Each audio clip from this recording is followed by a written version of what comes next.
আর আজকের চ্যাম্পিয়ন্স ট্রফির স্কোয়াড দেওয়ার সময় আইসিসি বেঁধে দিয়েছিল 12 জানুয়ারি পর্যন্ত। আর রোববার দুপুরে এক সংবাদ সম্মেলনে আসন্ন মেগা ইভেন্টের জন্য বাংলাদেশের স্কোয়াড ঘোষণা করেছে বিসিবি।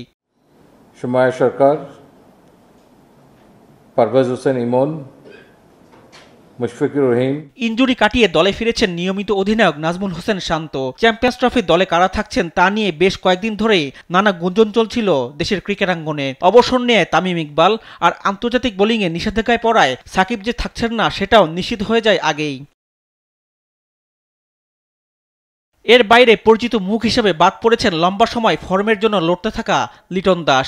পেস বিভাগের চলমান দারুণ প্রতিযোগিতায় নাম কাটা গেছে হাসান মাহমুদ ও শরীফুল ইসলামের। দলের বাকি সদস্যরা হলেন সৌম্য সরকার, তানজিদ হাসান তামিম, তাওহিদ হৃদয়, মুশফিকুর রহিম, মাহমুদুল্লাহ রিয়াদ, জাকের আলী অনিক, মেহেদী হাসান মিরাজ, রিশাদ হোসেন, তাসকিন আহমেদ, মুস্তাফিজুর রহমান, পারভেজ হোসেন ইমন, নাসুম আহমেদ, তানজিম হাসান সাকিব ও নাহিদ রানা। পেস বিভাগে 4 ও বিশেষজ্ঞ স্পিনার হিসেবে 2 জন পাকিস্তান ও দুবাইয়ের বিমানে উঠবেন। চ্যাম্পিয়ন্স ট্রফির পর্দা উঠবে 19 ফেব্রুয়ারি, যা চলবে 9 মার্চ পর্যন্ত। 20 ফেব্রুয়ারি ভারতের বিপক্ষে ম্যাচ দিয়ে শুরু হবে বাংলাদেশের টুর্নামেন্ট।